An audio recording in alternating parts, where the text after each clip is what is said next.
Welcome to Art Matters. I'm Lynn Marsden Atlas, Executive Director, Arthur Ross Gallery and University Curator. Today we're going to take a close look at 3 paintings on paper in the exhibition Frankenthaler on Paper.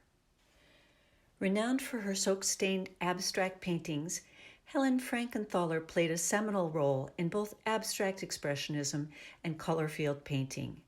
With a career spanning 6 decades, she's considered one of the most important American artists of the 20th century. In the exhibition Frankenthaler on Paper, we find 10 unique paintings on paper. These rarely seen works on paper reflect her painterly process and were considered at the time by the artist equal in importance to her oeuvre of large-scale paintings. The artist's 1969 retrospective at the Whitney Museum of American Art assured her place in post-war American painting and her pivotal role as the progenitor of color field painting. Her fluid technique and diaphanous veils of color had attained great stylistic importance. Profiled in Time magazine, Frankenthaler described her works as having an amorphous inner world perspective that lies flat on the canvas and yet flies out. Painting is a matter of making some kind of beautiful order out of human feeling and experience.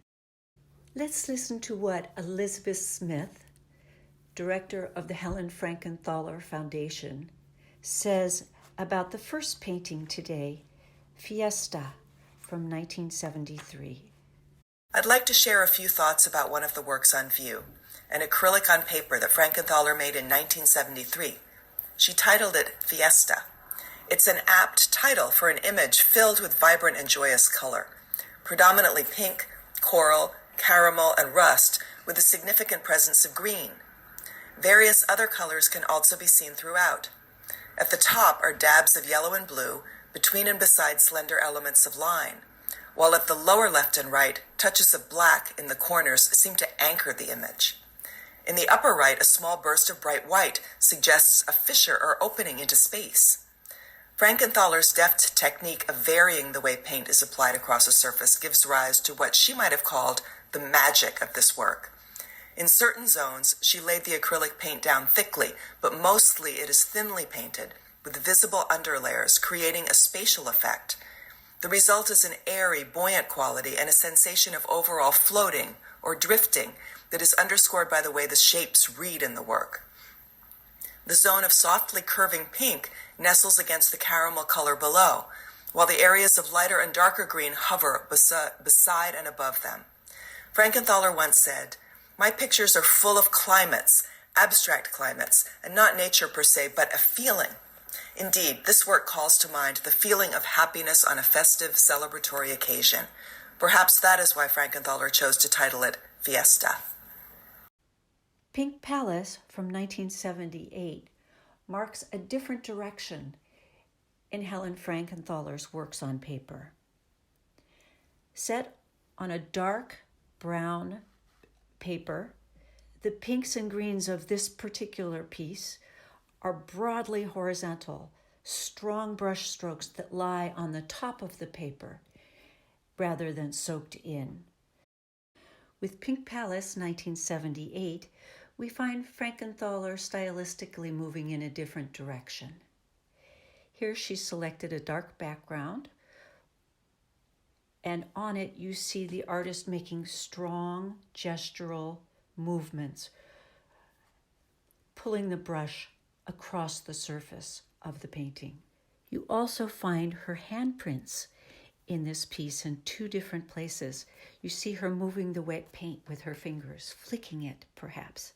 And in one area, you find that she's probably taken the back of her brush and made a little squiggle into the wet paint. On the left-hand side, you see a strong vertical gesture, maybe perhaps done with her thumb, of purple paint.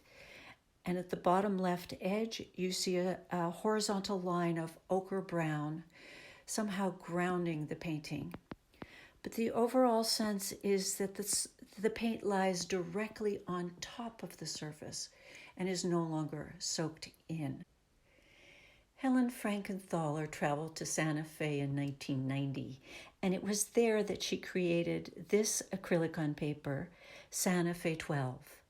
Her background paper here is an ochre color inspired by the landscape and the vastness of that monumental landscape.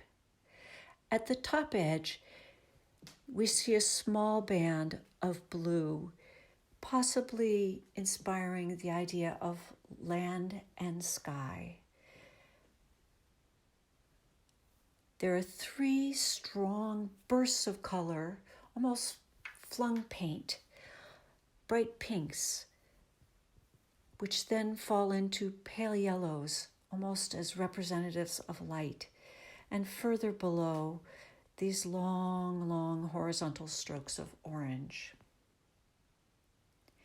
Interestingly, the unifying factor is a sort of purplish blue metallic paint that is above the surface of those 3 colors that arcs one from another. There is a sense of festivity here, almost of fireworks in this composition. Thanks for joining me for this close look at 3 works by Helen Frankenthaler.